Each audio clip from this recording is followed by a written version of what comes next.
Nüüd on veel raskem kujutada sõja kiiret lõppu. Neljapäeval, 26. märtsil lükkas Iraan tagasi USA ettepaneku rünnakute peatamiseks. Ta teatas, et praegustes oludes ei ole nõus läbi rääkima nii, nagu Washington tahab.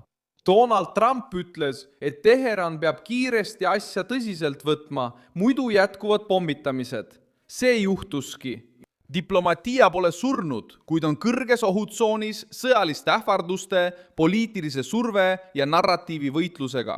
Kes on selle ummikseisu keskmes? Ühel pool Iraani valitsus, teisel pool Valgemaja, Iisrael ja vahendajad, kes püüavad silda luua, eelkõige Pakistan, keda toetab diplomaatiliselt ka Türgi. Kuidas jõudis ettepanek kaudsete kanalite kaudu ja miks? Kas Iraan lükkas selle tagasi? Sest nad pidasid Ameerika plaani ühepoolseks, liiga karmiks ja ebapiisavaks, et tagada tegelik julgeolek ja selge leevendus sanktsioonides. Oluline detail, ettepaneku tagasilükkamine ei tähenda, et vestlusvõimalused oleks suletud.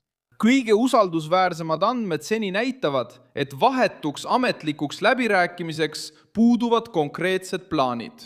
Kuid kaudsed kontaktid jätkuvad. Kriis on jõudnud faasi, kus avalikult vahetatakse teravaid sõnumeid, kuid kulisside taga peetakse diskreetseid vestlusi. Laiapõhjalist rahu ei tule. Mõlemad pooled survestavad üksteist enne läbirääkimisi järeleandmiste saamiseks.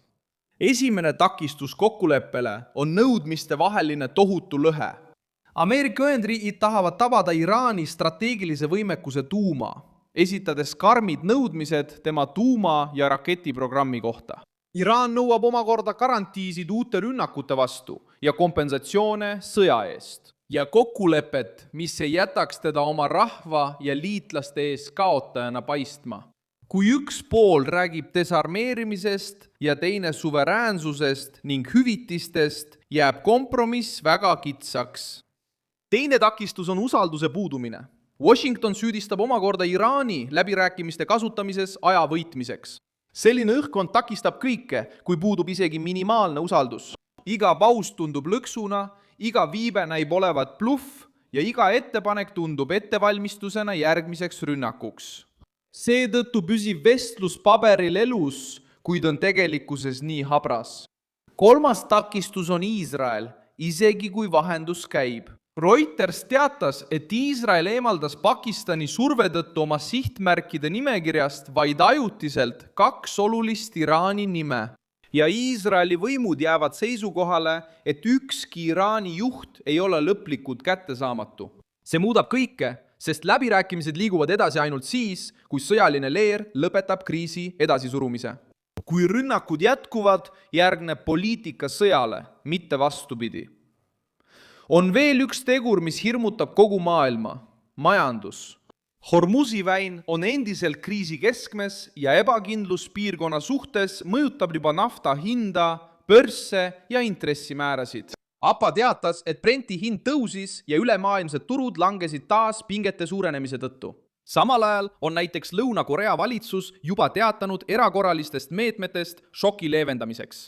See selgitab, miks on suur surve lahenduse leidmiseks ka ilma kokkuleppeta.